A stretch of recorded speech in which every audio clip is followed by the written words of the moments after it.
Good evening and welcome everyone to the Health and Social Care Scrutiny Commission. My name is Councillor Susanna Bacho and I'm the chair of the commission.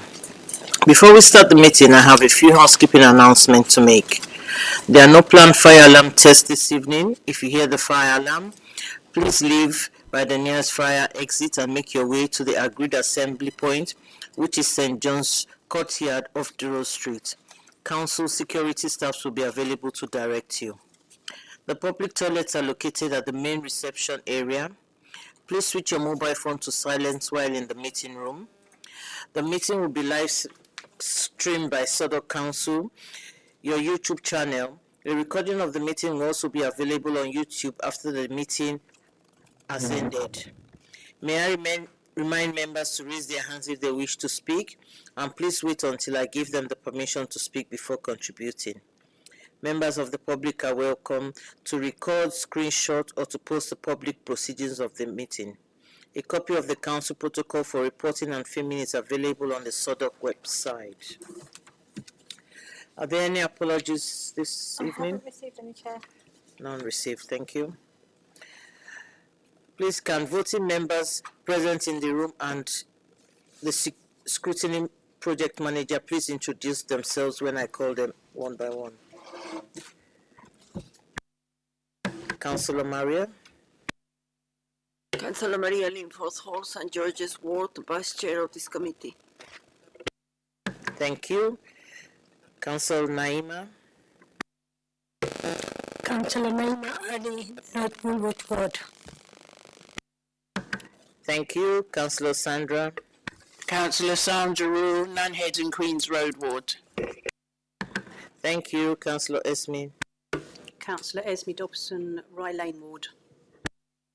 Thank you. And Julie, Project Manager. Hello, I'm Julie Timbrell, the Project Manager for the Commission. And also, can I take this moment just to remind you that if you've got your mobile phone, it might be interfering with the microphone. So either put it away or you can put it on aeroplane mode if you need to refer to it.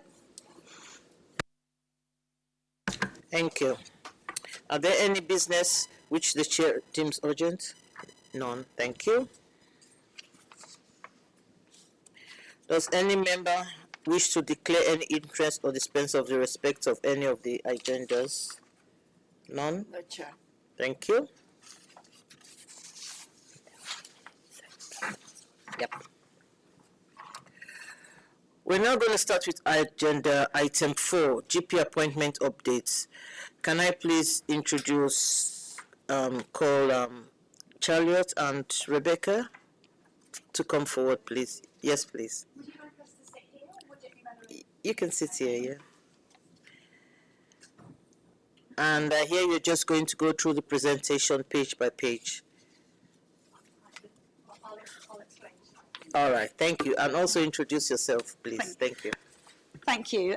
Good evening, everybody. We'll introduce ourselves and explain our roles. So I'm Rebecca Jarvis. I'm the Director of Partnership Delivery and Sustainability for the ICB in Southwark. I'll let my colleague Charlotte introduce herself. Hello, I'm Charlotte Keeble. I'm the Interim Associate Director for Primary and Community Care here at Southwark. So I checked my dates, and I actually came to this commission in November 2024 with Charlotte's predecessor, Kate Kavanagh, to talk about GP access. So this is a really good opportunity, I think, for us to come back and share some of the progress we've made since then. You've alluded to, we've shared a slide pack in advance. It's got a lot of information, detailed information in it. And you'll be pleased to hear we're not proposing to go through it page by page, but we hope you've had a chance to look at it. And Charlotte's going to pick out some of the highlights, and we'll be hopefully able to answer any of your questions at the end. But I just wanted to give a bit of an introduction, and before I hand over to Charlotte, I just wanted to start by saying that we know that it's really important to residents of Southwark to be able to get a GP appointment when they need one. They ranked GP access as one of their highest healthcare concern in the Health Watch report of 24-25. It's also a priority for the government, The NHS 10-year plan emphasised the need to improve GP access, and the phrase they used was to end that 8 a.m. scramble for appointments. And improving access to general practice is a real priority for us in Southwark as well.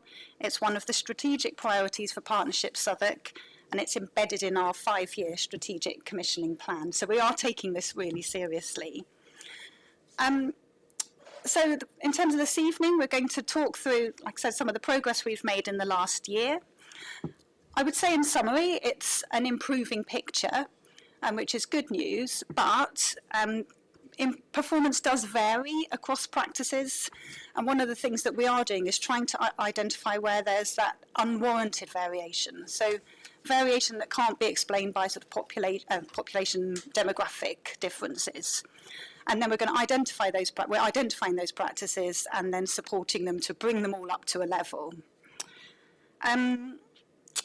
We know that you're also interested in what we're doing for people who may be digitally excluded, so we're going to cover that as well. And if you've had a chance to look at the pack, you'll see that there's some quite nice case studies about what some of the practices are doing.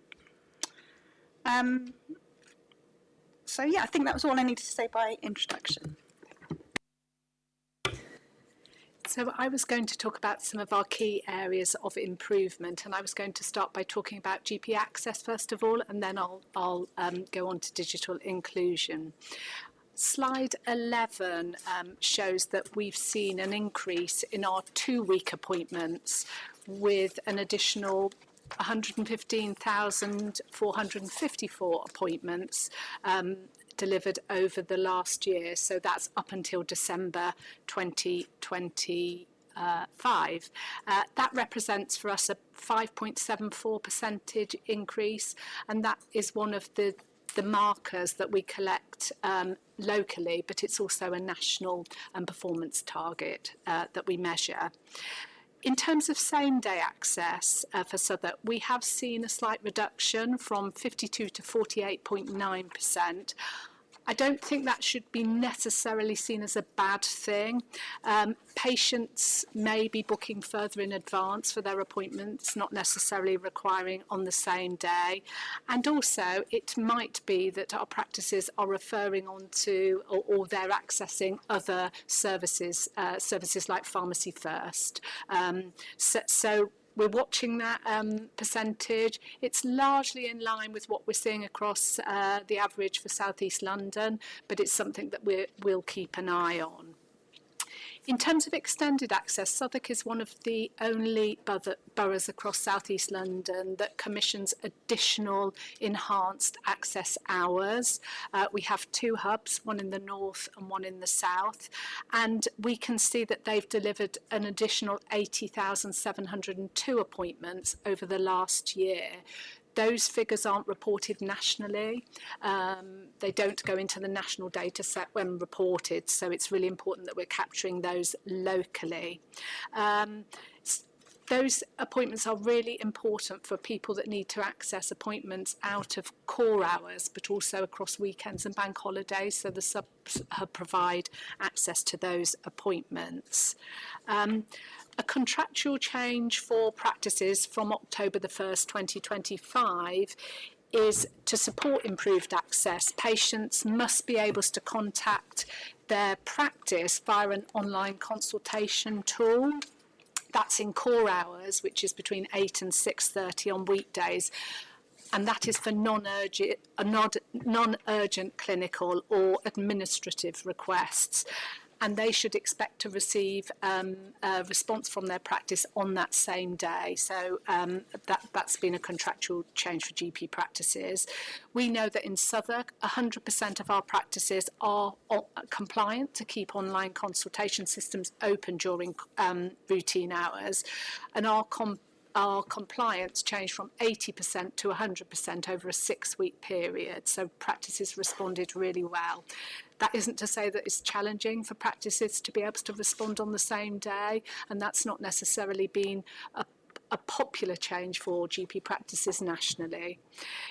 We've also seen an improvement uptake of the NHS app in Southwark. we see that the improvement's been 7% over the last 12 months, and the app will support quicker access, more convenient access to GP services. But it's really important to say that it's just an option to access your practice. It's not the only option, and it must be seen as an option in line with walk-in, calling your practice. So it's not a priority, it's just another option. In terms of areas of progress around digital inclusion, our practices are coding patients, this is a national requirement, who may be digitally excluded to ensure they receive appropriate communication and to know that they've got a community of that they're not excluding their non-digitally excluded patients. So just to make sure that the communication route is correct. In terms of what we have locally, we have 15 digital inclusion hubs. You'll be aware of them, I'm sure. They're in your own communities, and they provide a community-based free access to digital support locations for communities. That's free Wi-Fi and device loans.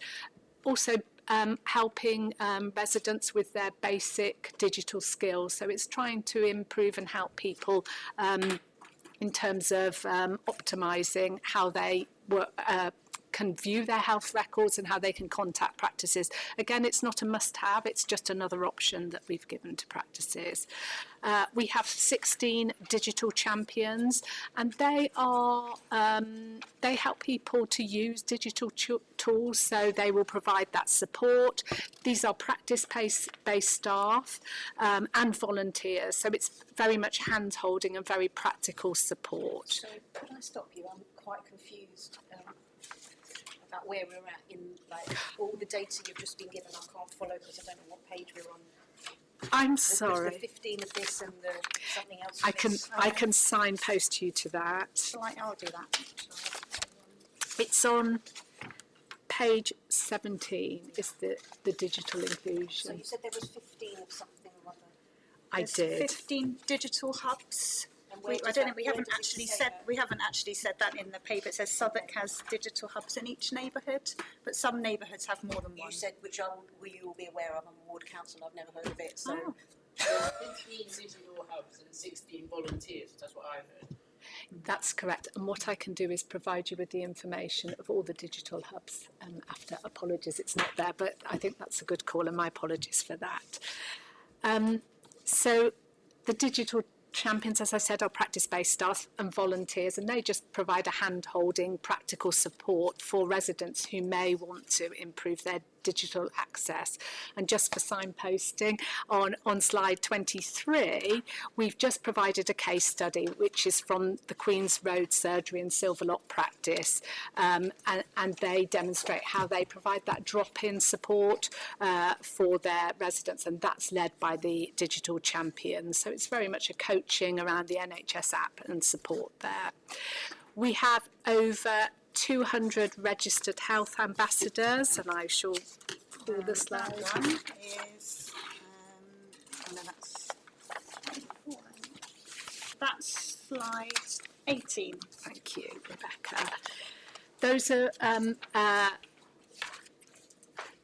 those health ambassadors are supported by our voluntary and community organisations, so that's Healthwatch Southwark, and work with Southwark Council to run the community ambassador network, and obviously community led, as it said, and they help residents to access again NHS services, especially by phone and in person.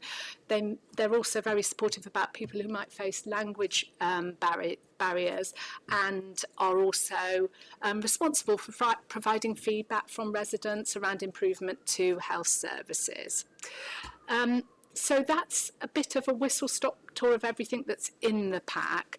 I think for us, just in terms of the key challenges and next steps, we will continue to work alongside general practice. As Rebecca says, we need to understand the difference between how practices are reporting access for patients, so on that same day and 2 week data that we get, and also We want to be able to support practices with the training and requirements that they need to improve their access. So that's very much a live piece of information at the moment.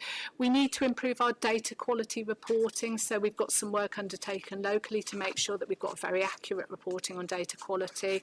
And I think there's some further work to do to build on the engagement and communication with our residents to ensure they're getting the right information about how they can access their practices, particularly in light of contractual changes that they may not know about. So we're very aware of that. I'll stop there, and I'm very happy to take any questions.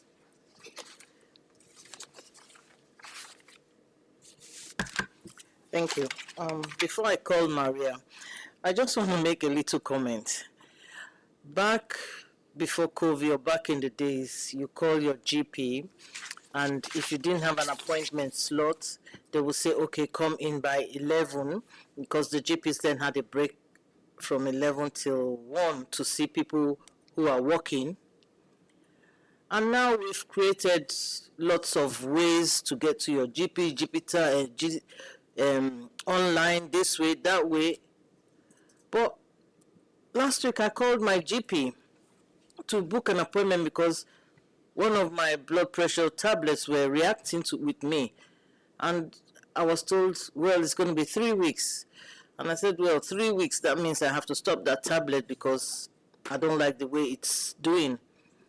And only when I said that, because I have that reaction, they said, okay, can you come in this evening by 5 and see the nurse? So, first they sent me to a link to fill up a link. So I filled up the link and I said, well, this thing is affecting me, and I don't know. Then they called me to say, come in to see the nurse at 5. And because the doctor had already read the link, so when I was with the nurse, he came in to see me there.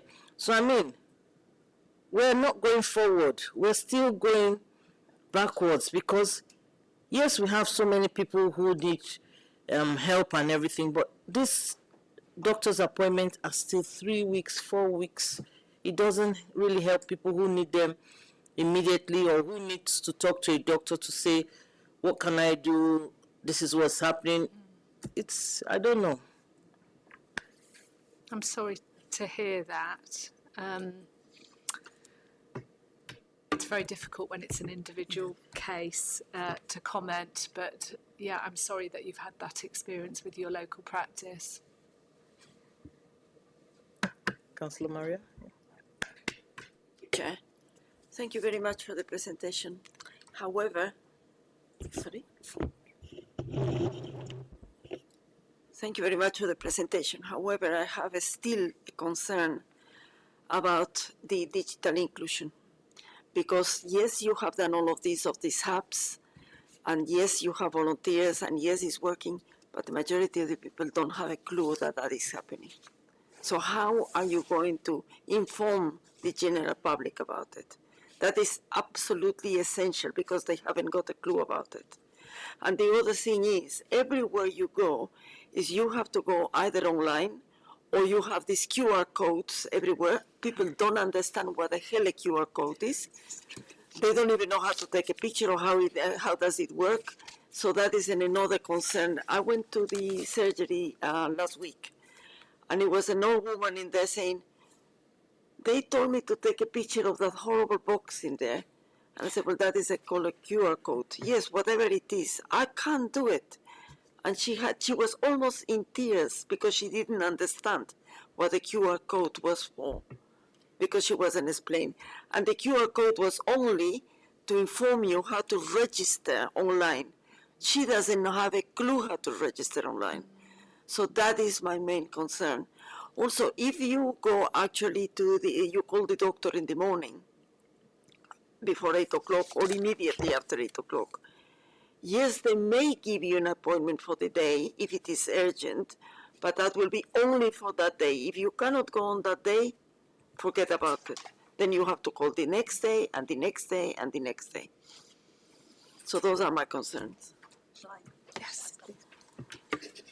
So these are not unusual concerns. We've heard these concerns before. I think the message to residents in Southwark is that all practices have to provide what I call the traditional telephone option and the walk-in option, it's not default digital by default. I think, but what practices are trying to do, and what the government is asking them to do, is to provide a much greater range of options. So the online option, I think things like having the telephone system that rather than in the old days you had to wait on the phone, you might be in a queue for ages, often it could be quite a long time.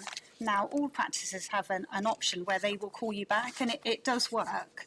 So that it's trying to make things a bit easier and to provide a range of different routes. Obviously there is a big push on digital, that's part of the government agenda, but like I said, it cannot be the only option. But alongside, having the traditional sort of telephone and walk-in routes, if people do want to get more digitally literate, I think there's some great options across Southwark to help them, but also practices themselves are offering support, if patients want it, to help patients use their digital tools.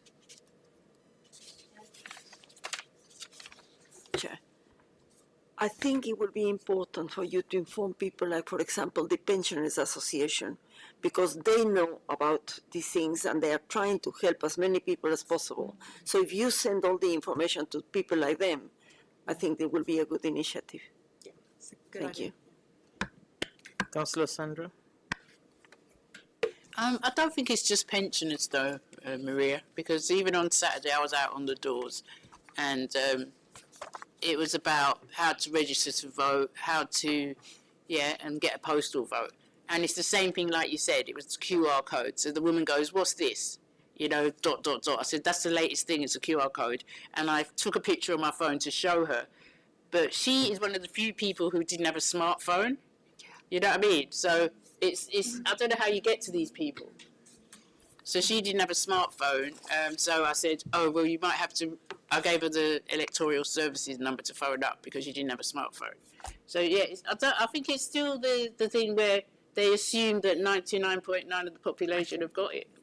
And then the other thing I was thinking, I read in the paper the other day about A&E. So if the GP appointments are getting better, how comes A&E still getting busier and busier? Because people just go to A&E if they can't get a GP appointment. Councillor Esme? I think this is just a group of councillors having individual whinges about their GP practice, so I'll join in.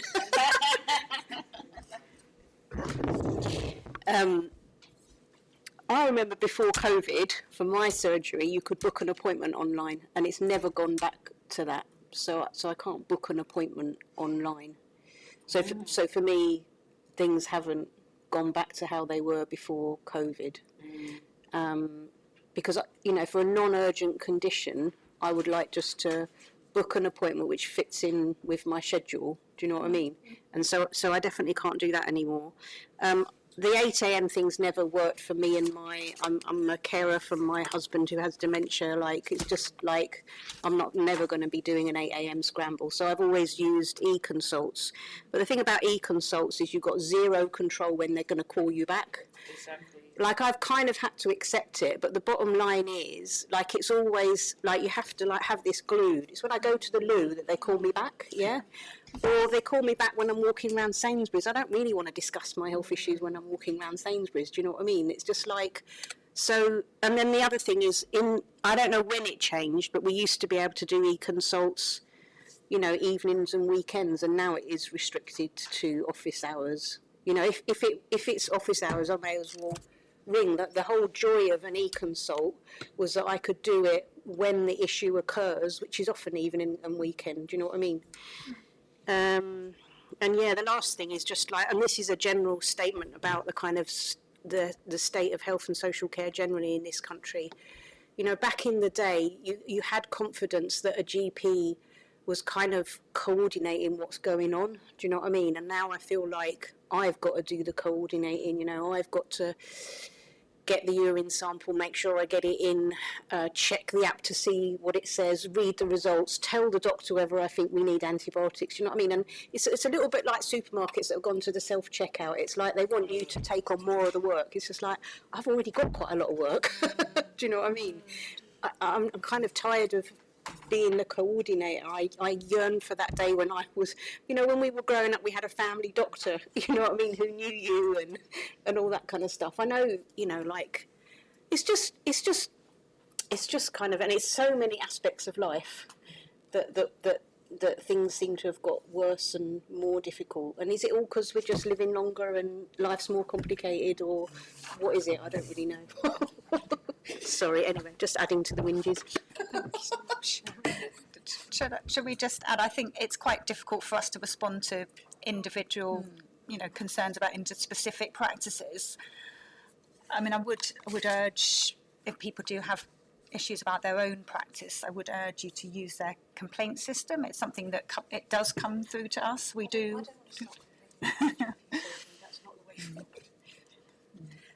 I mean, I suppose the other thing to emphasise is that we do see the data coming from GP practices, and what strikes us, I think, is that variation. There are some really good practices out there, and then there are some that unfortunately are not so good. But for us, that's where we are targeting our energies. Yeah, Councillor Naima. Yeah, thank you so much for. And I might just add a bit of positive thing.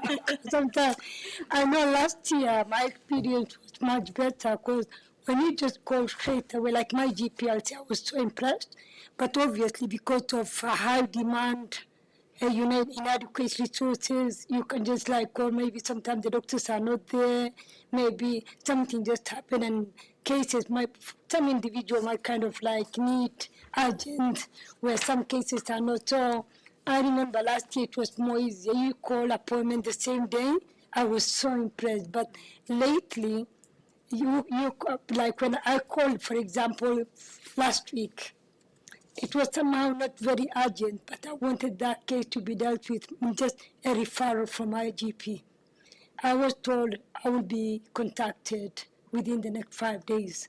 So this morning, I missed like a call. And then by the time I missed, I panicked, I called, and I was told, if you miss the first one, you will be contacted. And I'm still waiting. So my worry is, I will call tomorrow, and I will still be told to wait for 5 days. But now I don't know if I should go to them. If I go to any, it's not that urgent. So that is one thing. I do understand, but sometimes that can push, like something so urgent that you definitely need to speak to the doctor and that. And for example, I have 3 minor kids. I received messages telling me to send blood pressure reading. I'm like, where will I go? I need to go to should I take them to, like the chemist, the pharmacy to do that? So there was no proper instruction. I don't blame them. At the end, it was so much. I haven't done that. I'm just waiting for someone to call me and say, I wasn't told to bring them, their minors, to bring them for blood. It was more like normal, maybe that they want to do the check and that, overall. So, but things like that, obviously, I understand there will be high demand, and we want things to be done, but we will be, it will be tough. It will be tougher. But these are just an example. I'm not angry in a way, but I'm just so worried that what I want it might not be so urgent now, but sooner or later it might change. So these are just kind of things. So I don't know if I'm sure these are more similar cases to so many surgeries. My GP are so amazing. When it comes to referral, so amazing. I always give them the best review possible. But I don't know what to say about them. Yeah. It's a mixed bag. So it's not a complaint or anything. I'm sure there are so many people who can relate to that. But we are like it had been said, instead of like moving fast in terms of appointment, if you are told that you can be contacted in 5 days, or it can take longer, and you can be anywhere, you can be called anytime, you can meet that phone call. Yeah. So things like that. Very anxiety-inducing. Yes. Yeah. It's so glorious when you're in the loo. Yeah.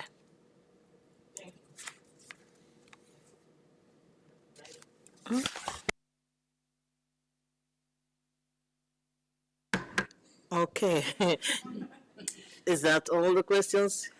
Okay. Can I assure you that we will be continuing to monitor this?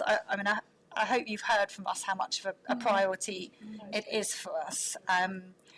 We are working closely. There's 32 GP practices in Southwark, so we would be happy to come back again and hopefully present a more positive picture.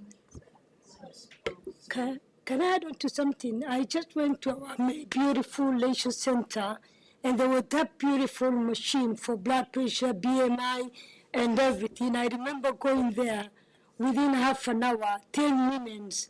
Well, I encourage all of them to come because I went there and I'm like, come and check your blood. Because those kind of things will save a lot of time. Although you go there, so crisis at the corner, like Canada Water Leisure Center.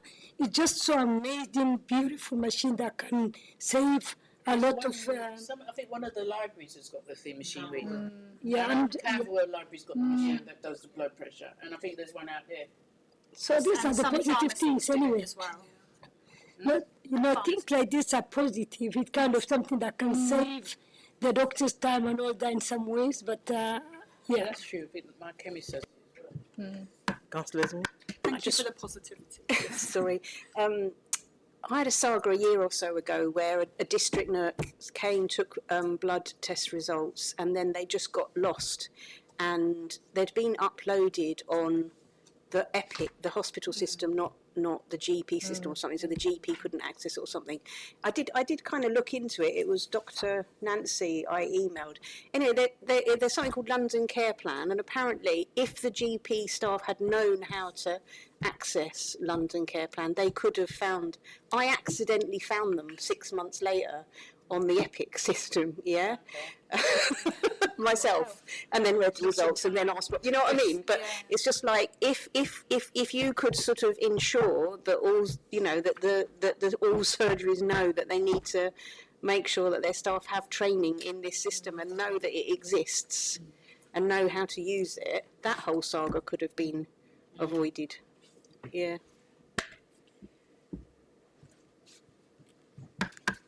Thank you, Rebecca and Charlotte, for coming in. Thank you very much.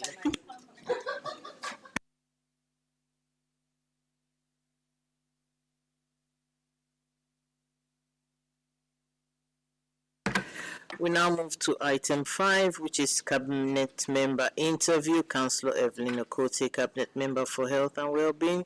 Can you please come forward and introduce yourself? Thank you.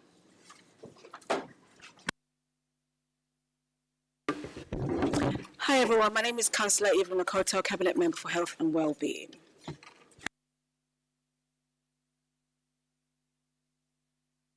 Yes, you can present now. Thank you. I thought I'd write some things down about some of the areas I would like to just introduce in my portfolio. So as you will know, my portfolio spans adult social care, public health and integrated health partnership. So at its core, it's about how we work as one system to support residents to live well, stay independent for longer, and receive safe, coordinated care when they need it. In adult social care, our focus is on helping residents remain independent, ensuring services are safe and reliable, and planning sustainably for future pressures. We continue to improve service oversight and system coordination so that support is available when and where it is needed. In public health, our priority continues to be reducing inequalities across the life course. Smoking prevalence has reduced and remained below London and national averages. This is it's really impressive because I was there 3 years or so ago. We were one of the highest kind of prevalence in the country. Outreach programs are reaching communities who do not traditionally access services, and we continue to focus on maternity, mental health, obesity, sexual health, and inclusion health with prevention at its centre. But none of this operates in isolation. Through Partnership Southwark and our role within the South East London Integrated Care System, we work closely with the ICB, that's Integrated Care Board, NHS providers, primary care and the voluntary sector to strengthen integration at neighbourhood level. The development of integrated neighbourhood teams across 5 geographies align with our council neighbourhood and is a significant steps. The pressures across health and care are real, But our direction is clear: prevention where possible, protection where necessary, stronger integration, and a continued focus on reducing inequalities. Thank you. Thank you. Anyone have? Okay, Councillor Maria. Thank you very much for coming, Councillor Akoto. It's lovely to see you always. Regarding prevention versus crisis, we consistently talk about prevention, yet the spending pressure remains crisis-driven. What structural shift are you implementing to change that balance? Thank you. That's a really good question. I think when we talk about prevention, it's about approaching things at its root source. So one of the areas I will talk about is about health on the high street. I mean, you've heard about our health ambassadors as well. So health on the high street is about bringing health to communities. So not waiting, as I've heard the discussion about trying to get GP access, but it's about going into the communities and meeting people at their needs. So right now we have, I think, about 7 health hubs across the borough. The key one is in Time and Talent in Riverhive, or was it? Yeah, Riverhive. And this is where we have our health ambassadors who are stationed there, who can support with the Vital 5 checks. We also have health ambassadors who go out to community events. And now we've had over 200, maybe going to close to 300 health events, or kind of community events, that our health ambassadors go to do the Vital 5 checks. And in all of this, I think we've managed to access or do vital checks to over 4,000 of our residents, and picking up early indication of health needs. This is about prevention, and so this is about us using community services and community individuals to be able to go out there.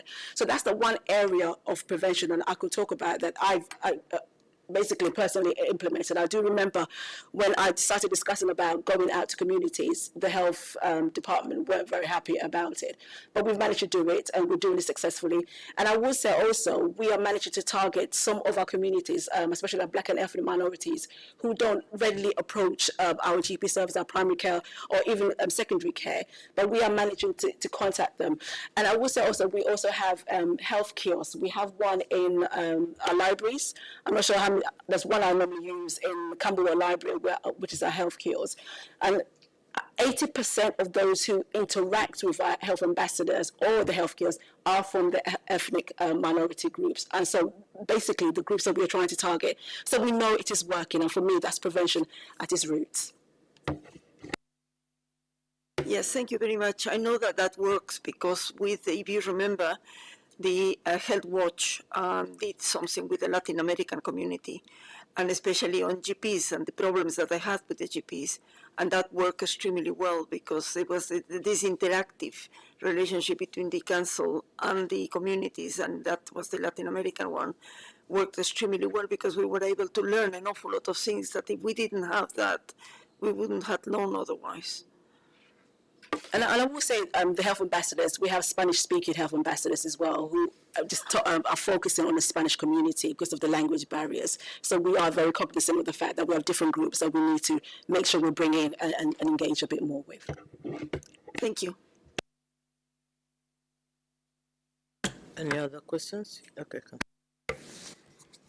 Thank you so much, Councillor Koto. Yeah, there is something that I definitely wanted to see here. First and foremost, I want to say thank you so much for every effort and everything that you did help me around FGM, female genital mutilation. I wish you could have just highlighted it there. And although I know FGM should fall under, like school children, safeguard, community safety and public health. And for you to take that on board and supported me throughout the year has been something that I will cherish forever. The fact that this will be my last kind of first and second to last kind of meeting that I will be attending. But I just wanted to ask you again, the fact that I'm not going to be a councillor, and I know right now I'm holding that title as the FGM ambassador, how are you planning intent to support the continuity of that work around FGM that we've started over the last 2-3 years? Very important question. And I also want to say thank you for your role you played. Being vulnerable, speaking of your experience, bringing people together. I think that has made this work what it is, and the fact that now people are talking about FGM and are more readily able to express their concerns for it.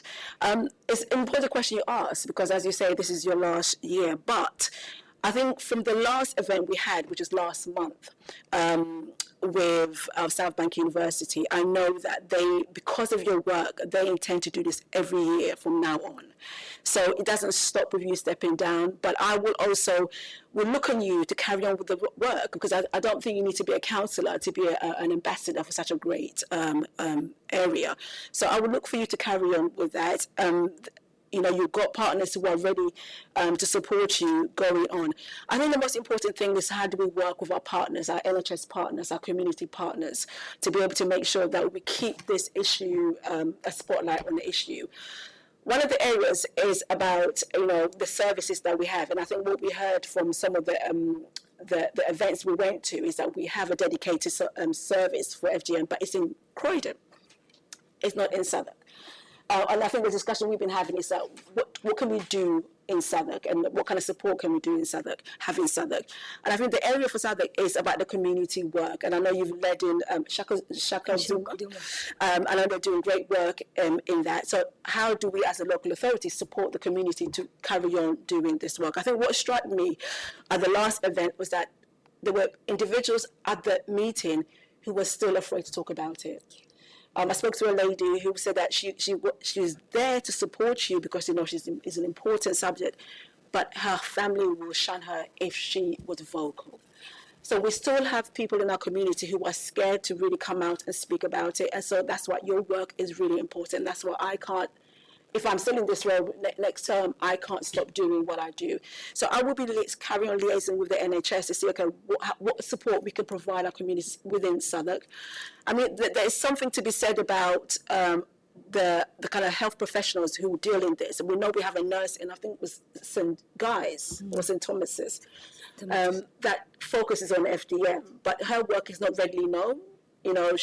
She spoke about her work, but a lot of people in the room at the last event didn't know she was doing that. How do we socialise this more with the affected groups, and how, again, as I said, to work with the community more so that their work, they could be empowered to do more of their work. So this conversation carries on. Thank you.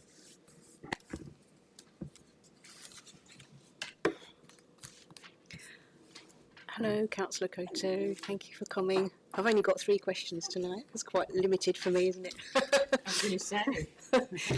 The first one was just, so prior to Councillor Williams stepping down, there was talk with you and him about an annual report for care homes. I just wondered, could you just tell us where that's up to? So just explain to everyone, there was a discussion, and I think that discussion stemmed from a meeting with SPAG, which is a Southwark Pensioners Action Group, about creating a yearly kind of report on adult social care. And so we agreed that was a good idea. I will say, actually, I was trying to do it for this meeting so that I can produce it like a first draft for this meeting, but we couldn't get it done. The problem has been, I would say, is workforce. There's a lot of changes in commissioning right now. I have to be careful what I say because there's a lot of changes. There's a lot, yeah. In the next few weeks, there's going to be a lot of changes. It's still happening, yes. And so we just needed, I didn't have staff to be able to kind of pull all this together and create the report. But this is something I definitely want to do. I agree with it. I think it's what we'll do, that it will hold our feet to the fire. It would tell residents, it would tell families exactly what's happening in Southwark. And I've always wanted to kind of socialise adult social care more with people, because I think people come to this department when at the last point when you need it, and it shouldn't be the case. I want people to be able to be educated about adult social care, educated about the future, what options are there, so that they understand. I get really frustrated when my department is kind of relegated to the point where it's only when something happens that people speak to us. It shouldn't be the case. It's a huge chunk of the council's budget, and we should rightly have a focus on it. So definitely we're going to do it, but I have to wait until the kind of personnel changes happens. Excellent, really happy it's still happening. So second one is, I know you're doing some work around quality of care. Could you just give us an update on that? Quality of care is one of my bugbears, it's my passion, it's my frustration. And just to talk about it, I'm very keen to improve the quality of care in our borough. That means the quality of how we look after our most vulnerable individuals in our borough, as I said, and I think it's important. And the reason why it's important is because right now we have, most of our care homes are rated good, but some are rated requires improvement. So it's this fluctuation. It's not consistent across the board, and we need to get to the point where it's consistently good or outstanding. So when I believe 2-3 years ago, I met with all the care providers to talk about how do we get everyone to be either good or outstanding, and to hear about what are the barriers, what are the kind of the blocks that's preventing them to get there. And this wasn't a meeting whereby people were, reluctant to speak. We broke bread, we went out for coffee, and I just kind of candidly spoke to them, just me and them, and there was, at that time, Jeanette was with me. And there were a couple of things they mentioned, actually very quick wins, when there's an issue, they don't know who to speak to. I mean, really ridiculous things like, why didn't we resolve it? So we managed to have a lot of kind of improvement and quick wins at that meeting. I asked officers to also produce a quality of care, and I'm actually looking at it right now, quality of care, and I've named it the roadmap to good and outstanding. So the first iteration, I looked at it, I didn't feel it was strong enough, so I've asked officers to go back and look at it. In the meantime, I met with all our providers last month, January actually, to discuss again the road to good or outstanding. What is it that we can do as a local authority? Because what I don't want our providers to see us as a local authority just bashing them on the head, because it's our responsibility too. So how do we work in partnership? How do we work together to be able to make sure that services are good and outstanding? And again, at that meeting, we had so many different things from them which we're taking forward and how we work going forward. So there is a draft report, as I said, I'm looking at it now, that officers are created. What we have done in the interim is that we have improved the quality alerts within their system. So basically, how professionals, if they're going to care homes, how can they raise alerts if there's something, they see something that they're concerned with? How can they do it? And how can they do it a bit more efficiently? Because before, I think it was a bit more, it's cumbersome. So we won't get a number of alerts. That has increased the number of alerts, which I think is good, because it's important that every professional goes into our care homes, have their eyes open and realize that we want them to kind of inspect. So that has increased. So that's one improvement that we've done. But we're also looking at, as a result of the meeting we had, what else can we do to improve care? How can we support our resident? And the second part of this report, hopefully we can improve it, and we're working with different older people organisations, SPAG being one of them, to improve this area of work. Just to clarify on the kind of procedural thing around, is that a report that goes to Cabinet or what? No. So this, do you mean the quality alert or the report? Okay, so yeah, I mean, we're thinking that obviously this could be a part of the annual report, we're thinking. So obviously this quality work that we're doing, once we're happy, we can take it to Cabinet. There's a discussion, where do we take it to? Pardon? The roadmap thingy. The roadmap, yeah, that can go to Cabinet for them to have oversight. Obviously, there's no decision, but for Cabinet to really look at, this is the train of force, and this is the work we're doing. And when that is completed, that also will go into the annual report. I would like it to go into the annual report about the work that we have done and kind of track it from there. So do you have a rough time frame for it going to Cabinet? And I may not even be here after May, but if I were, could it go for pre-scrutiny at this committee or anything like that? Definitely. I mean, obviously, officers we're working with partners first to make sure we're robust as possible. If scrutiny wants us to bring it here, we can bring it here once it's finalised, and then we'll take it to the different processes. My third question is quite a specific one, right? So say you get a CQC report on a specific care home, yeah, and say that CQC report highlights an area of concern, yeah. My question is, whose responsibility is it to ensure that something's done about that concern? Like, really you'd think it would be the provider's responsibility, right? But and like, if the overall report is kind of good, then CQC is unlikely to be, CQC only keeps coming back if it's requires improvement. You know, when it's got up to sort of a good level, they're not going to be on the back of the provider, right? You'd like to think that the provider took action on anything raised, but does the council have any role in checking that action has been taken on issues that have been raised? Most definitely. So we have the contract. I believe the contract and quality department or team. They are definitely the ones to be able to monitor any action plan that comes out of CQC review. And so they'll be working with the provider to make sure that all the things in the action plan is being implemented, and they will be monitoring the implementation of it. So we have the contracts and quality team that will work with providers to be able to oversee this. So there is definitely a role for us as a local authority to make sure that actually the providers are doing what they've been asked to do. And obviously the providers are expected, they should be monitoring themselves. Obviously, if we raise something, you should be making sure that you're doing it. But definitely, it's a part of it is our responsibility to make sure that they are following through. I think where SPAG was coming from in terms of their report and all the rest of it is they wanted more kind of transparency all around this. Do you know what I mean? I mean, I won't go into the nitty gritty of the thing that I've got in mind, and the particular home, but I feel like an issue was raised, and I don't feel like anything has particularly happened. Do you know what I mean? And we have discussed the issue, but you know, it's just. It feels to me like the mechanisms are not strong enough for saying, listen, it was healthcare professionals that raised this. Yeah, they raised it with the CQC. It's in the report. Somebody should be doing something about it. And we should all be reassured that something has been done about it. Do you know what I mean?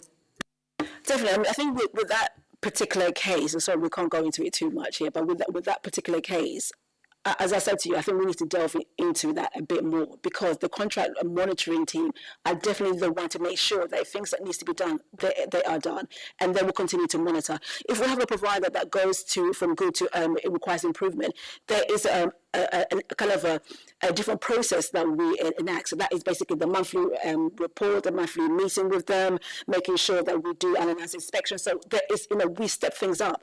So with this particular one, I mean, we can take this out of this meeting, but we need to find out exactly where the gaps were. But definitely we have the quality team that will be monitoring this and making sure that they are adhering to what is an action plan.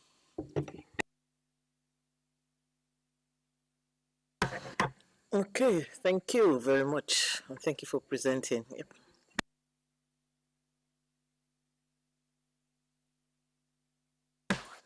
We'll now have a short break till 8 o'clock, and then we'll be having the next agenda online.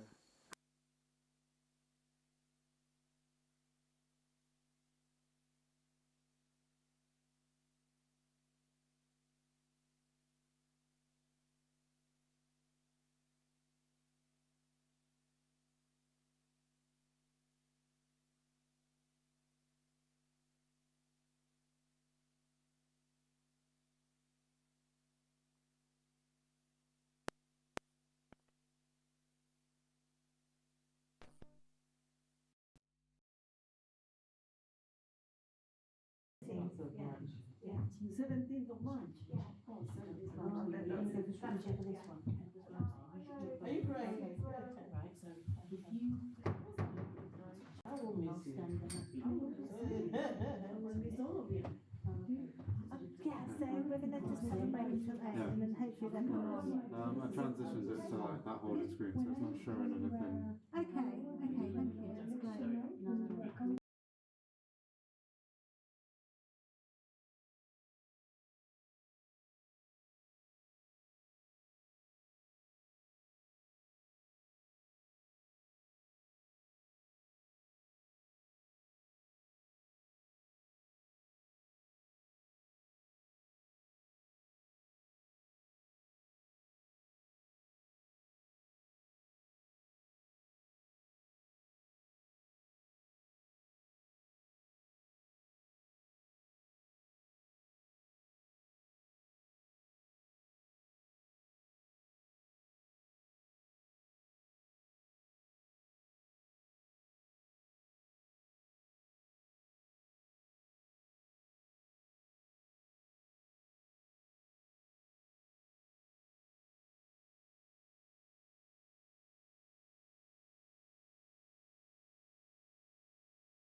Cool. You can go. Hi, good evening. King's College Foundation Trust new 5-year strategy 2026 to 2031. Would like to welcome the two of you, Liz and Ayodele, and I hear you'll be giving us a presentation. We have 5 councillors in the room and our project manager. So, do you want us to introduce ourselves or you're okay?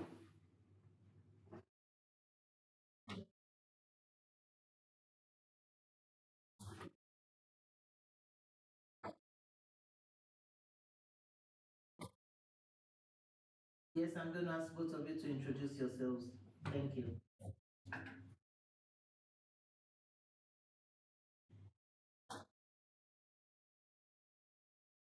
Timmy.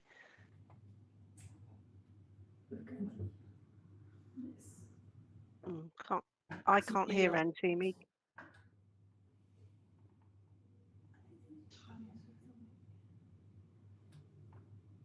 So I'll introduce Rantimi while she fiddles with her buttons. So Rantimi is the Deputy Medical Director at King's College Hospital, but she also is the Medical Director lead for strategy. So she works with us directly on strategy. Now I've got a presentation. Shall I share my screen? Would that be helpful? Yes, please. Okay.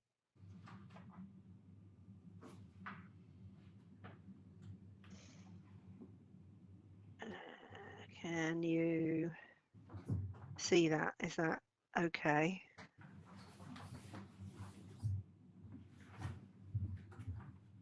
Can you see that on the screen?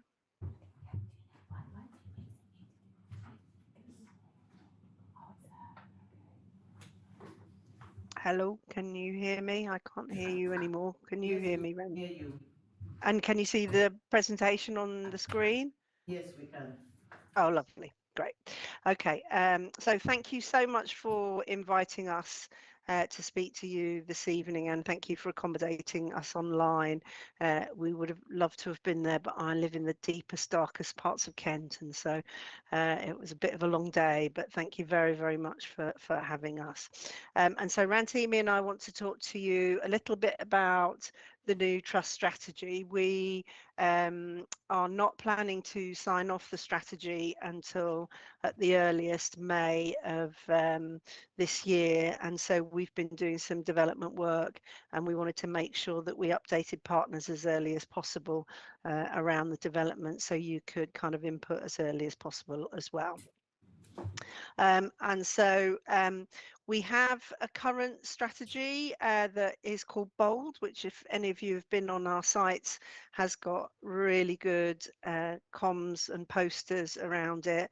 The Bold strategy was from 2021 to 2026, and so it was sort of, it came out during just after COVID really, and the vision for the organisation was strong roots, global reach, and the actual strategic objectives made up the word bold. And so brilliant people, outstanding care, leaders in research and development, and diversity, inclusion and equality.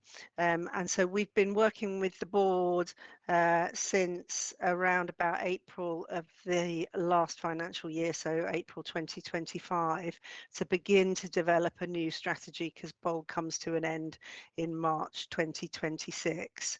And so we've been through quite a piece of work to date that's involved kicking off, looking at the strategy with the board and deciding whether we wanted to keep Bold and keep strong roots, global reach as the vision for the new strategy moving forward, particularly because it was so well known by staff.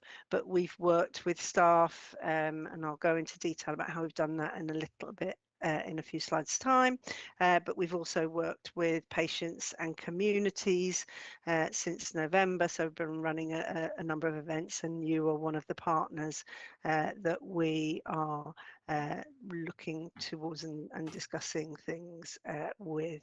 And so really what we want to do is to reflect a little bit on what we've done and what was really good about Bold, maybe have a little bit of an understanding of what wasn't so good and what we could improve on, but also to reconsider the national picture and local care and how we want to develop and decide what we should do new, what we might want to stop doing for the future, and really define our vision and our objectives going forward.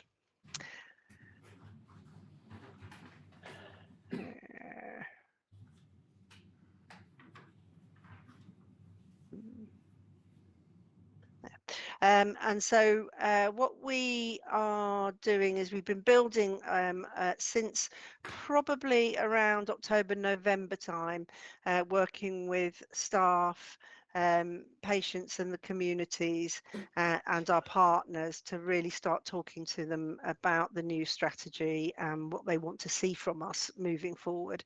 And so from staff, we've held a number of workshops on all of our sites, including the south site. So we've been out to Queen Mary, Sidcup, Orpington, and Beckenham Junction, but of course we've held a number of opportunities to discuss things with staff at the Prue and also at Denmark Hill. We've held some particular focus groups with staff around it, and we've undertaken meetings with lots of the networks that we've developed across the organisation. We've spoken to the unions, spoken to the charity, done quite a lot of meetings across the organisation to begin to discuss with people the strategy and what we might want to focus on as a priority. And we also undertook a couple of surveys with staff, particularly focusing on the vision and the values and what they thought was good and bad about the vision and the values previously. With patients and communities, we've worked with the voluntary sector. We've got a dedicated voluntary sector strategy lead who is funded from the voluntary sector and works 4 days a week in their own voluntary sector organisation, but works 1 day a week with us. And they've really led on developing the public meetings and the community leader events that we've held across Lambeth, Southwark, Bromley, and we also held one in Lewisham. And we've done a couple of surveys with members of the public, one particularly again around the values, which had around 500 responses, and we're just finalising the second one that's talking a little bit about the strategic objectives and our priorities for the next 5 years, and we've got around 1,500 responses to that. And then finally we've had some direct meetings with partners and we'll be continuing that over the next few months to talk to them around what they want to see from us. And so really with our initial engagement with our teams and leaders, it was an opportunity to listen and collaborate on some early thoughts. But since December, we've really been trying to listen and involve and get some consideration of what we want to focus on. And then in January, this is probably, we've only met with externally with SLAM and St Christopher's Hospice, and so you're very early in the partner engagement that we've been undertaking. And as we move forward into February, March and April, we want to come back and do a little bit of reflecting and say, oh, this is what we heard from you, and this is the action that we're going to take. And in our next public board papers is a set of the themes that came out of the public and community engagement events that we held across the boroughs, what we learnt from that and what we propose to do about that. So I'm happy to share that paper with you as well if you're interested. So that's the journey that we're on. Just touching a little bit excuse me, about our new strategy. We're trying to introduce a very new way of working within King's, and it's an improvement model called the King's Improvement Method, or the KIM. And what it does, it enables a much more structured approach to linking our priorities from the strategy into the day-to-day working and practices that staff have at all levels of the organisation. And you can see there's 4 kind of layers to that that we want to introduce. The first is looking specifically around improving the experience and outcomes of our patients, but trying to really focus us all on a smaller number of priorities so that we focus on meaningful problems and make bigger improvements. So there's a critical mass of people working on a smaller number of problems across the organisation. And I'll show you a little bit how that's going to work in a minute. There's something about cultural transformation for us, really instilling a culture of creativity and curiosity. I think the organisation feels that sometimes we lead from the top down. What we're trying to do is work with leaders from all layers of the organisation, right from people on the wards through to specialties and care groups, to make sure that we can innovate and work with them and learn from them in terms of sorting out local problems. It's probably a good job I'm not in the room passing on this cold to you all. The third area that we want to get some focus is something around strategic alignment and deployment. And that's around really how we hold performance reviews across the organisation. And so translating the high level goals that we've got in a strategy into initiatives that people on the front line will understand and be able to action on a daily basis. And then the fourth area is about the sustainability of the improvements, and so building mechanisms for tracking progress about how we're making. And so you'll see in a minute we've agreed a number of strategic objectives for the strategy, and we've turned those into 5-year metrics about how we want to measure over the next 5 years our progress, but also annual objectives that we can cascade throughout the organisation. And so just summarising what we've heard so far, I mentioned at the beginning that we originally had felt that we wanted to keep the bold name, the vision that we had for bold, so strong roots, global reach, but also the values, and so kind, respectful team. And the board were originally happy to do that because they were very well known. But we spoke with staff and patients and some of our community groups around that. And the feedback that we got was, if we focus on the values first, that whilst the values were well known, staff felt that sometimes some of the behaviours that staff exhibited and leaders exhibited within the organisation didn't always represent the values that we had in place. And then particularly from patients, and this may be because the strategy was sort of born out of COVID, but there was a feeling from patients that it was very insular. It was about staff, it was about kind, respectful team within King's, and it didn't mention patients at all. And so they asked us to focus a little bit more around patients. They also, in terms of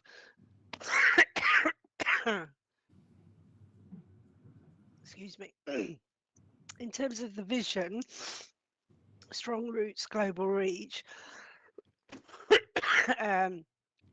really didn't understand what that was, and so they didn't equate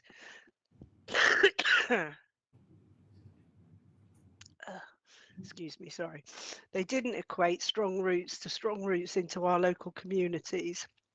They didn't understand it and they wanted a definition of what it meant. And so reflecting on that, the board felt that probably it was a good time to draw a line under bold, and to come up with a new 5-year strategy with new objectives and values and a vision.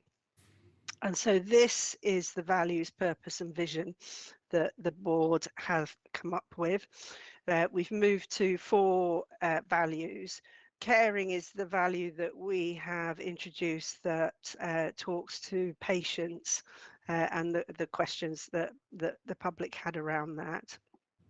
Inclusive has been included because there was a very strong feeling from members of staff that the D of the bold that I talked about earlier, so the diversity, it was really important to reflect the diverse communities that we've got both in our staff group but also within our local populations. And so inclusive was put in there by the board.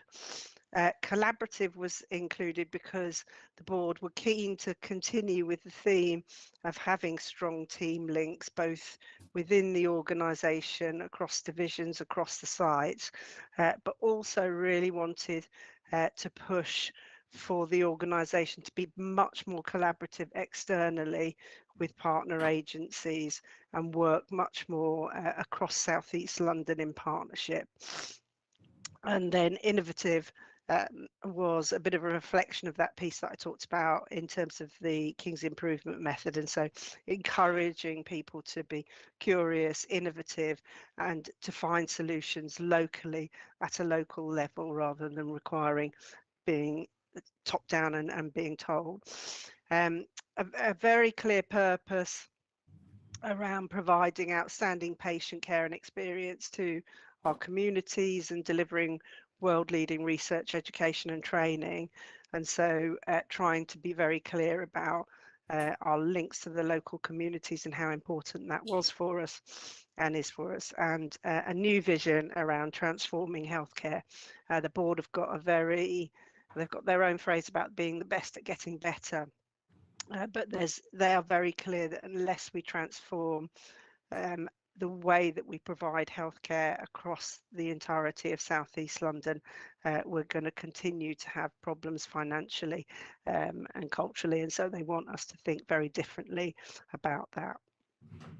And then I talked about 6 objectives instead of the 4 objectives that were bold. We've moved to 6, and so we have high quality care for patients, really looking and making sure that we deliver high quality care and the best possible experience for every patient, improving outcomes. Pioneering research, innovation and education. We really want to strengthen the leadership around research, innovation and education and drive new approaches to care across the organisation. Timely and efficient patient care, playing a little bit to the constitutional standards, and so 4-hour waiting, A&E, the elective waiting times, cancer waiting times, those things, but making sure that we really focus on providing timely and efficient care across all of our pathways and reduce the amount of repetition in those pathways to ensure patients get the right care at the right time. Being a great place to work, trying to create a really supportive, inclusive environment for staff where they feel motivated and valued and proud to work at King's. Strong, successful partnerships, a really important one for the board, to build partnerships to work together on some of those really difficult issues that we all face across the sector to improve care for communities and the well-being of our local communities, and financial sustainability, looking to break even by 2030. And as I said, each of these objectives has got a 5-year metric that describes the ambition that we want to achieve over the 5 years, and then there is an annual objective as well, which is what's the biggest step that's going to make us improve in that area. So if I pick, for example, strong successful partnerships, the 5-year ambition is to transfer around 30% of the activity that we currently undertake within the hospitals out to a more appropriate setting. And the annual objective that we've chosen is to really focus on those delays in the discharge process that we've got to improve the flow so patients can return home earlier. So before my throat completely goes, I'm going to finish there. There's a couple of questions around each of those that we could focus some of the discussion. And so what do you feel about the refreshed values? Do you think they're meaningful in terms of the services that we provide? And what do you think would look good in terms of delivery of those values? And then again, for the strategic objectives, do you feel that they're aligned? Are there opportunities or challenges within our communities to look at those more? Looking ahead to 2031, what do you think success would look like, and where could closer collaboration with the council and the boroughs really accelerate progress towards the delivery of those? So shall I stop sharing so we can see each other a bit more? And I'm happy to take any questions at that point. Thank you, Liz. Yes, we do have some questions. Before I hand over to Maria, Councillor Maria, my name is Councillor Susanna Bacho. I'm the chair, and I also work at King's. And I was just saying to myself, what questions am I going to ask? But when you brought in the A&E waiting time, you just hit the nail on the head. Because the A&E waiting time is from 5 hours to 8 hours. And I've been into that place where you get to see the local GPs. We have so many rooms there that can accommodate over 10 GPs. But most times you go there, you have maybe just 2 or 3 GPs. And that is why that waiting time is like 5 to 8 hours. If we fill all those rooms with enough GPs to attend to people that come in, I'm sure that waiting time will reduce a lot. And then you talked about the discharge. To my knowledge, most times patients get discharged from when the doctors have their run in the morning. The only thing keeping the patient waiting is probably their medication. And medication don't come in time, so that patient will still be there till late in the afternoon waiting for the medication to come from pharmacy. So these are areas in which Kings can actually improve on to fasten things. Thank you. Yeah, I feel like that. I don't know if your microphone's back on, Rantimi, but I'll. Can you hear me? Yes, we can. But yes, I feel both of those areas exactly identify some of the key areas where we need to work more closely with our communities to provide alternative services for patients rather than to go to A&E, as you say, extended GP, minor injuries, those sorts of services, and exactly that partnerships objective that I talked about. The whole point of looking at those delays in the discharge processes is to identify what are the biggest internal delays that that cause patients waiting to leave the hospital, which are, you're right, medication, but also physiotherapy assessments. And so those are the two biggest internal ones that we can work on. But of course, there's a number of external ones that we'll need to work with partners on. And that's the way you've described that is exactly how we want to break this down and chunk it down and begin to sort in a sustainable way each of those areas. But Rantimi is a doctor, so I'm happy to pass over and have an expert answer to that.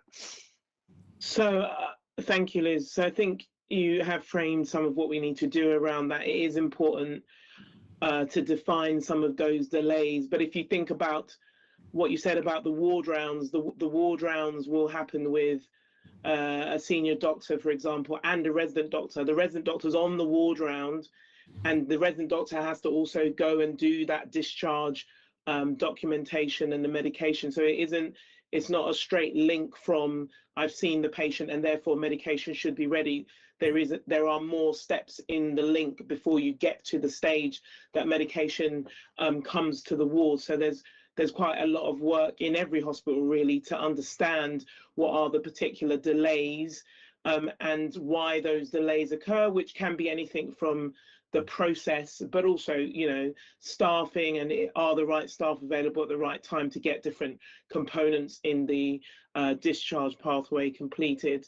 And I think what you highlighted in ED is very important. Actually, the service that's provided at the front door, particularly around the GPs, is often provided by partners that come to work with King's College. So we have different types of admissions in ED and what we would call type 1 admissions. So those ones that walk in and come directly to the urgent care centre are often provided by a partner provider. So there's lots of work to do with them and to try and maximize what they can provide in terms of GPs. But as you can imagine, having rooms is not necessarily the same as having actual personnel resource. You can have space and not enough people, and vice versa as well. You can have lots of people and not enough space. So understanding the resourcing, understanding how to flex that resourcing at different times of the day. So if we're busier at one time, we can try and improve particularly that type 1 performance, which are the kind of patients that walk in rather than the ones who maybe come off the ambulances. So lots of work to be done in that. Councillor Maria. Thank you, Chair. Thank you very much for your presentation. It was very interesting. But first of all, I would like to say thank you from the bottom of my heart to the way you treated my husband when he was a patient, not interned in, he was not admitted into the hospital, but he had cancer. And he attended many of the departments in the hospital, including the dentistry. And I can say that the care, the quality of care and the love and patience that you had was excellent. Excellent.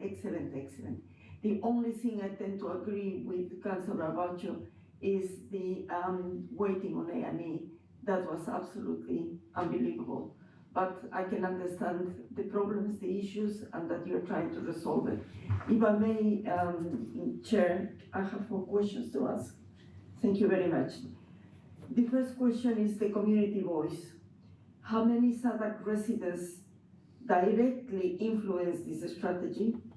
Can you evidence their priorities and shape the outcomes? That's the first question. Do you want me to ask every question and you answer, or shall I ask all the questions?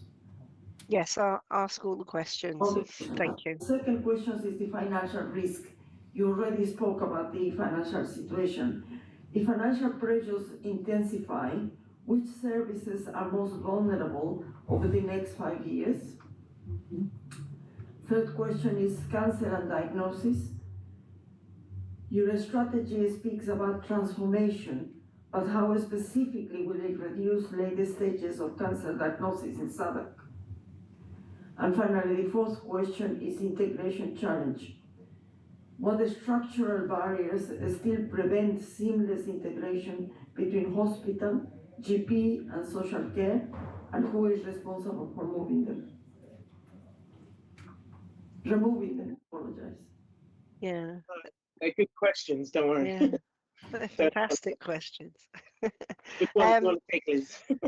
Well, shall I have a go at the first 2, and then you can come in if you think I've missed anything, and then perhaps we'll do it vice versa on the last 2, but I don't mind. Community voice. We haven't counted up specifically the number of Southwark residents, and I need to check if in the patient surveys that we've done, we've got postcodes. And so I will do that when I get back in this week. But we've had some quite strong community voices. We had one public meeting in Southwark where we had quite a large number. I mean, not hundreds of people, but sort of 15, 20 people, and we ran through a number of different scenarios, looking at partnerships, looking at access, looking at equality, and so we had a number of different discussions with people, which, as I said, forms the basis for a paper going forward.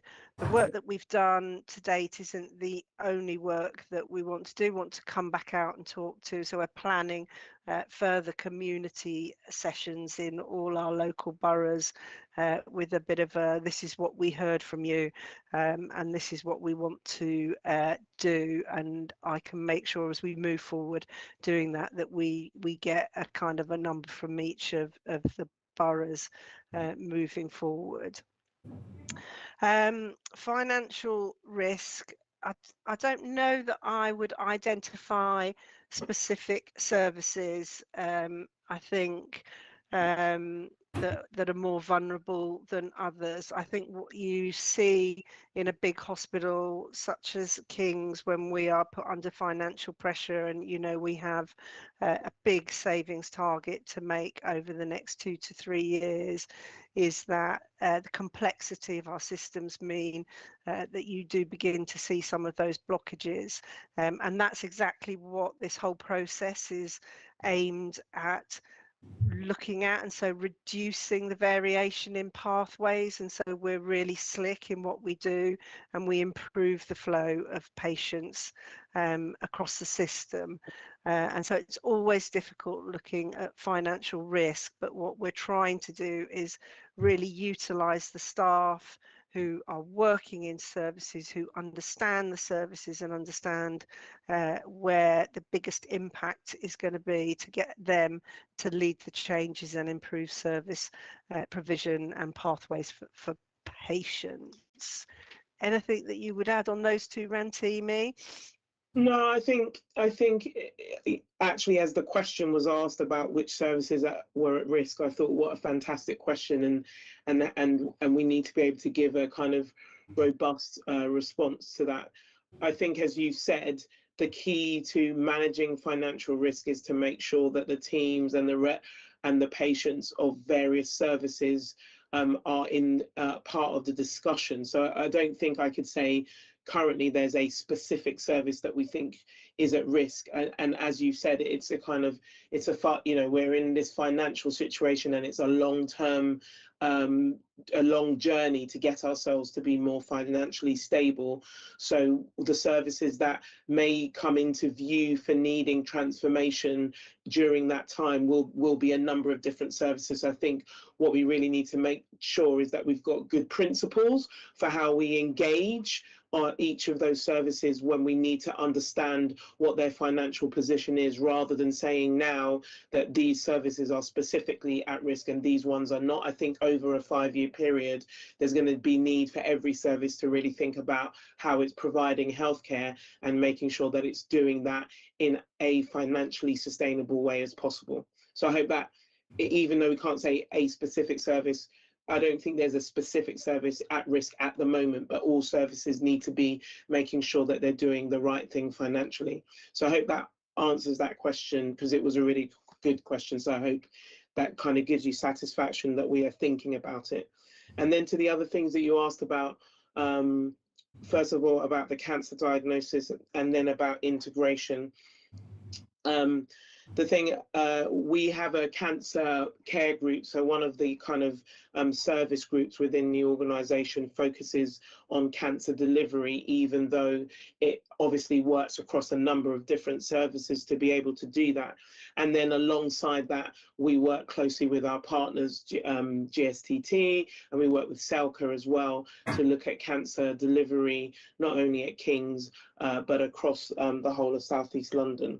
And so within that, I would say, and the other part of the strategy that really kind of will begin to think about some of these equity issues is we have got some other components of the strategy looking at healthcare equity and the management of healthcare, population health management.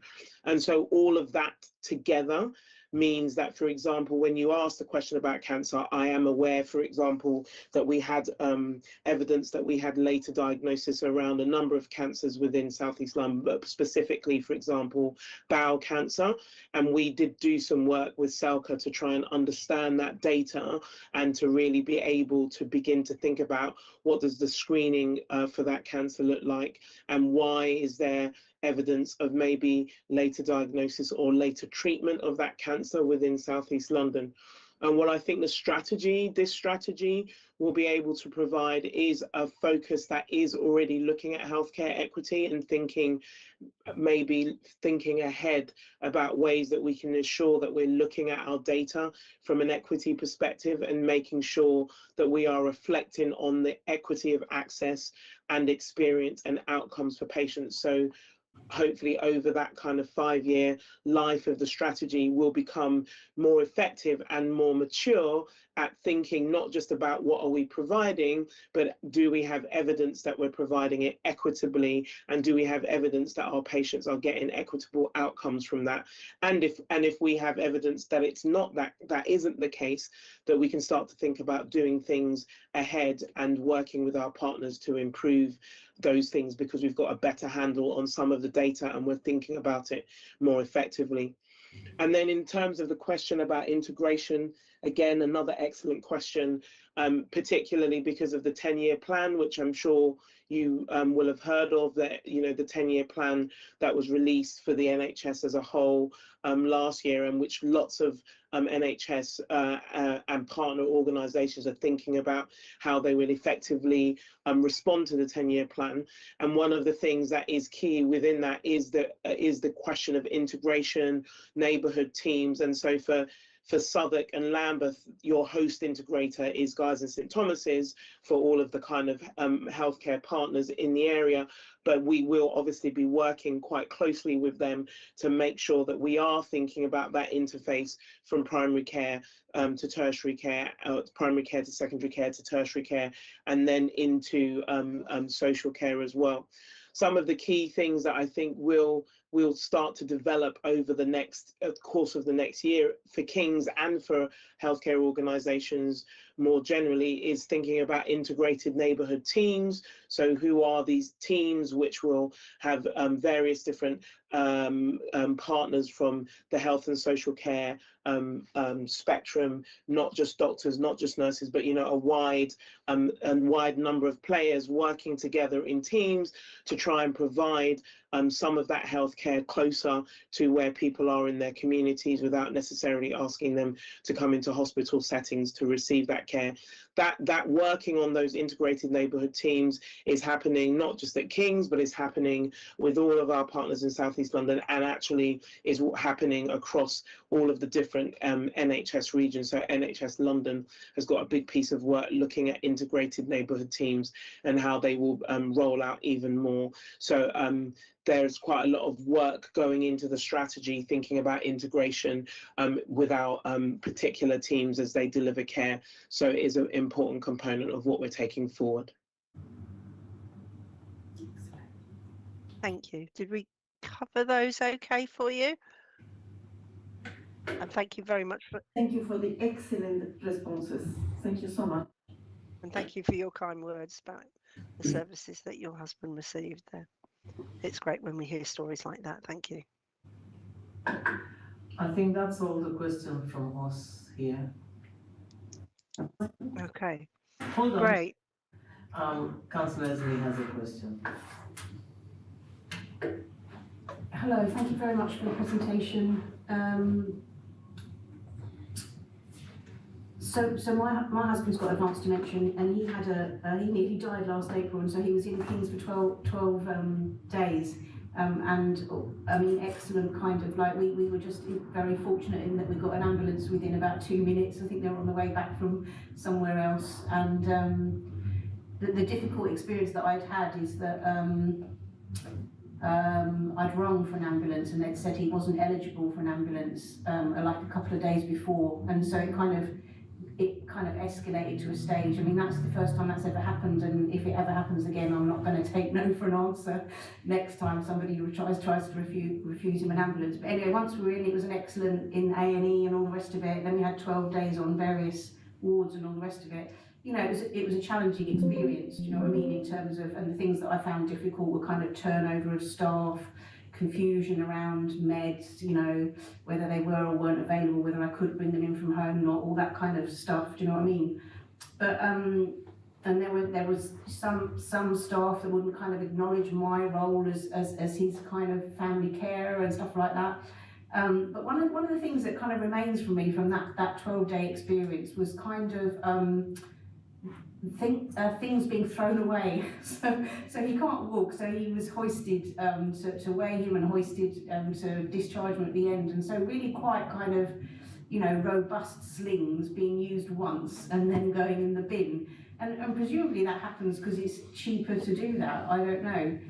But it just struck me as being a massive waste. And I mean, at home I have this red slide sheet. We were in a support group of people with dementia, and you know, when any of us had a kind of trip, we would take home these things because we could use them at home, yeah.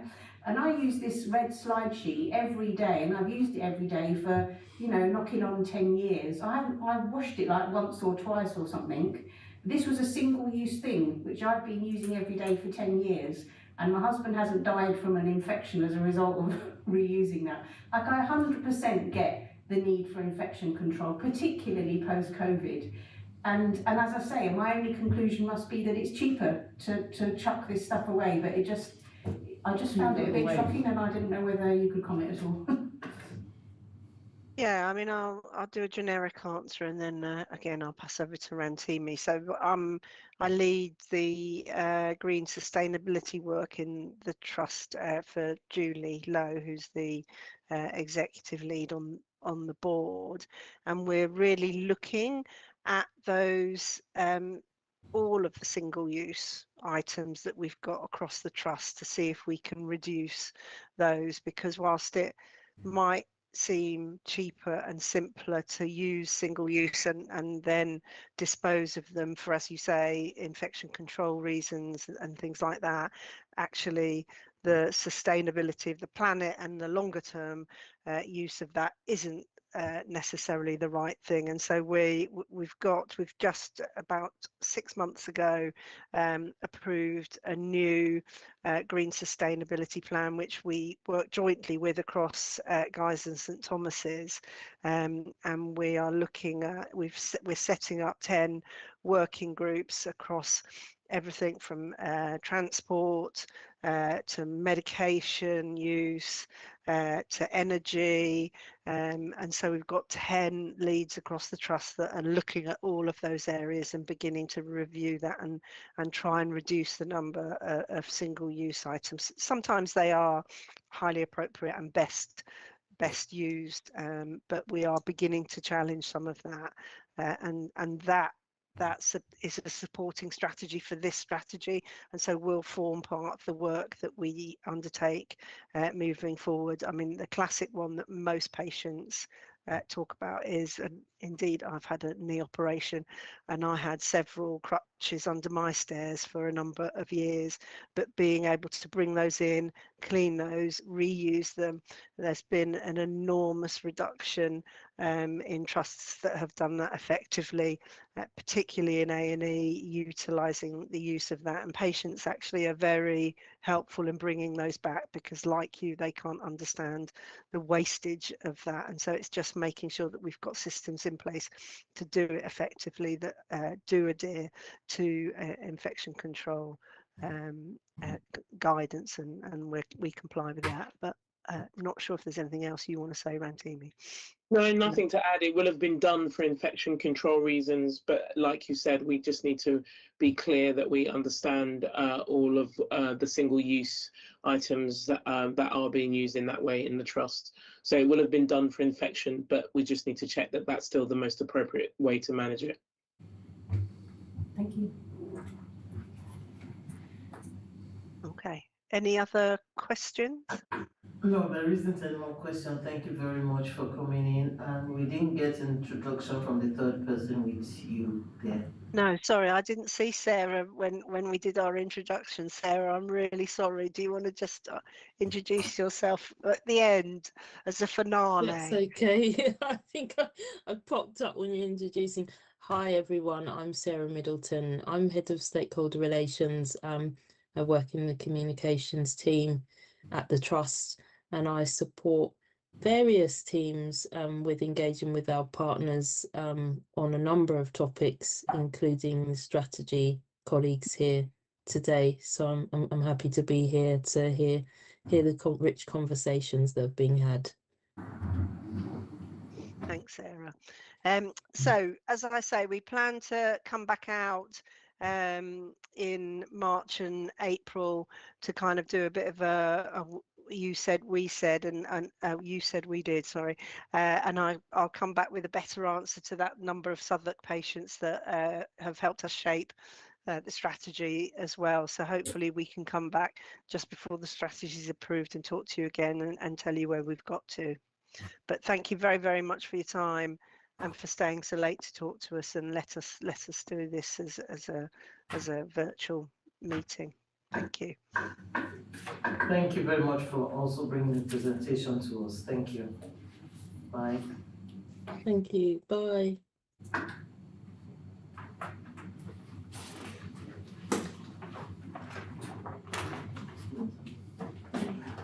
Okay.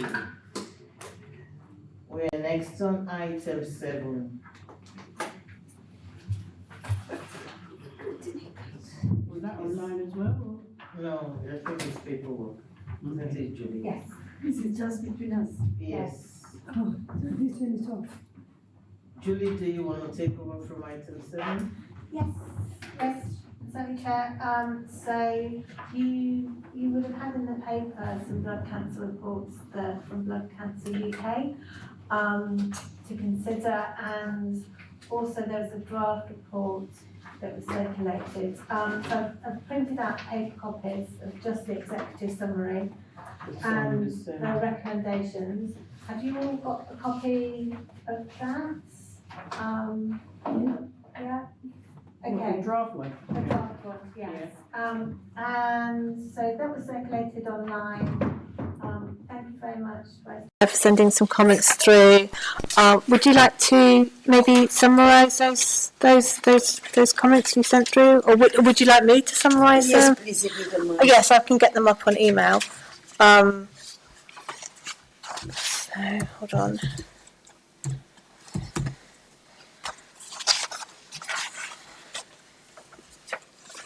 Okay, so your comments. So you thought the strength, it had a strength because it was clearly saying that it was moving towards a strong message about prevention rather than just early diagnosis, using the model of the early diagnosis from Southwark and asking them to adopt that kind of approach for prevention. There was a strong focus on inequalities.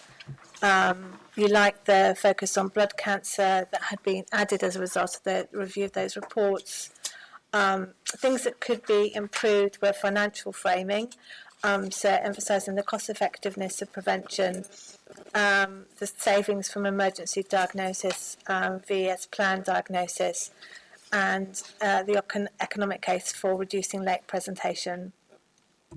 You recommended increasing the governance clarity, and we had I responded that it might be good to revert to the relevant officers to ask them to give their thoughts on that, whether it ought to be Partnership Southwark or some other governance part of, it could be the South East London Cancer Alliance that might be well placed to look at prevention. And I also suggested a programme board might be a good approach. You also said that in terms of diagnosis, it could be good to have some hard targets. And then there was a general point about a strategic framing observation that prevention is a system responsibility rather than just, let's say, public health led. The GP access message you said was good, important. The FGM section is powerful, and you recommended that we add something about co-design with affected women, which sounds very sensible to me. And then there was a few things about editing. And then I think other than that, it was just sort of general positive words about the report. So, reasonable summary? Very, very good. Thank you very much. As you know, I sent the report and what I thought of it, and you have sent me an outcome of what you thought about my report. And unfortunately, there are not people here like Nancy Goodman or Sangeeta for me to be able to ask those questions, but I will send them an email and be able to ask those questions.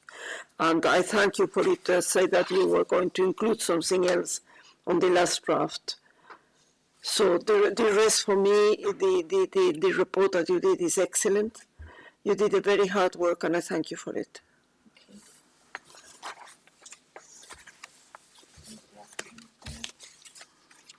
Any comments?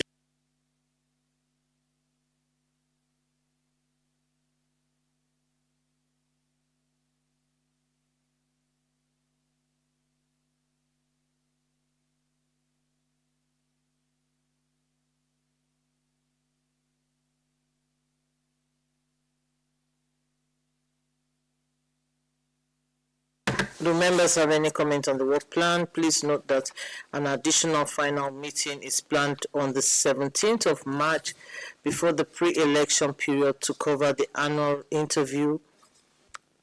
review and the Safeguarding Adult Board Chair. The Safeguarding Review report plus the final version of the Council report.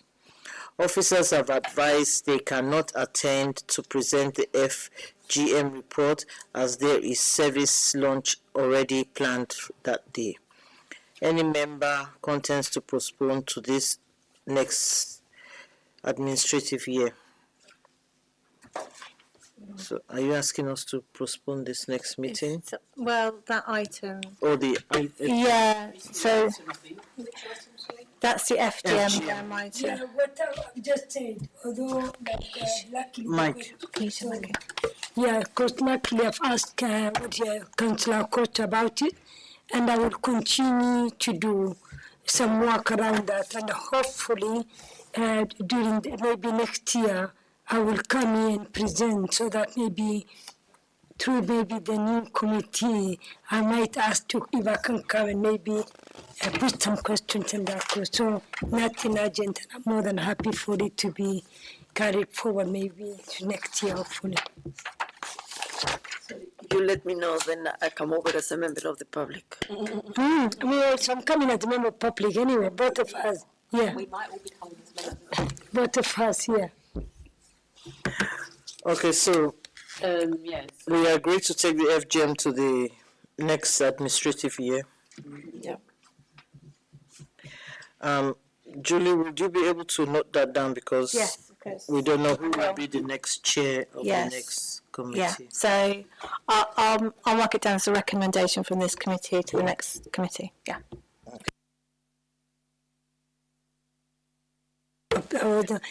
Do you mind, because I might just communicate about that, so that at least if there is anything that will be raised around FGM for me to be informed. Well, yeah. Absolutely. So if I would be very happy also to make a note to contact you, and feel free to contact me as an officer. You can always contact scrutiny officers as a member of the public, and the name of the chair you may well know personally, but also you can always do that online, and you can also always reach out to members of the commission. So you'll have But Julie, do you know when the report will be viewed by the cabinet, the council report? So the final cancer report after the changes have been made, in light of your comments, will come to the next meeting. So then that will go to the cabinet meeting, probably May, June. Usually you'll see a report back in September. That's usually the way it works. Again, can you kindly let me know what happens, what the outcome was, please? I Thank will. you so much.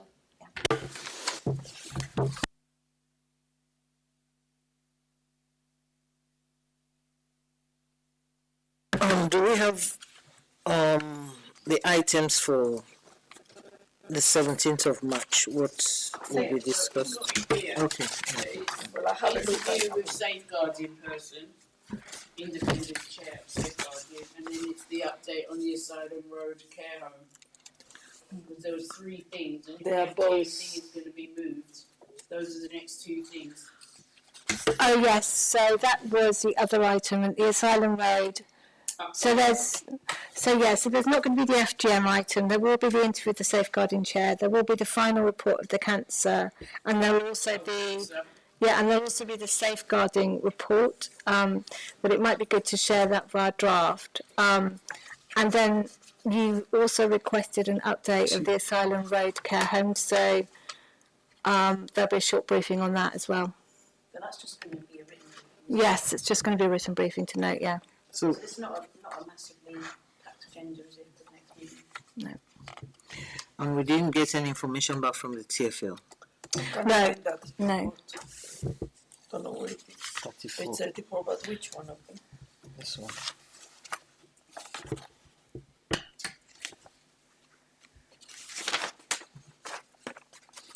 That one. Okay, thank you so much. I'm just wondering whether there's something we should just sort of table, not necessarily do a huge amount about it. But a few days ago, the CQC report on Southwark as a local authority was published a few days ago. So we might just want to sort of table that to look at it. I don't know. What, on the public health side of things, or? It's, the CQC are now assessing local authorities as well as individual care homes, and they did the Southwark one about 6 months ago, but it only got published a few days ago. Yeah, we can see that. I haven't read it yet, but I don't know whether we want to. Well, sort can we of get hold of it? How do we get hold of it? Well, it's online. Yeah. I mean, it does make sense to put that on the agenda, at least to know if you, definitely. That's mainly you, the 17th of March. Say again? It's Mainly me. Yeah, but I mean, the update on the Asylum Road, we don't need to do anything. It's just a one-page update that we're going to read. It's not going to take any time, is it? Do you know what I mean? No, the main time will be the interview with the safeguarding chair. Yeah. And safeguarding was one of the areas that we were weak on in the CQC report, so there might be something to discuss with her. Okay. Yeah. So, okay. Can somebody send a link? To the report? Yeah, this one, yeah. Shall I send it to you, Julie, or do you want to find it? I should be able to find it. Yeah, it's just CQC Local Authority Assessment Report, Southwark. It was published a few days ago. Yeah. No problem. It sounds like it's you. It does sound good practice to put it on the agenda. Right. Yeah. Cool. Yeah. Is that it? Yeah. Meeting. Oh, yes. Okay. We were good, but I now close the meeting.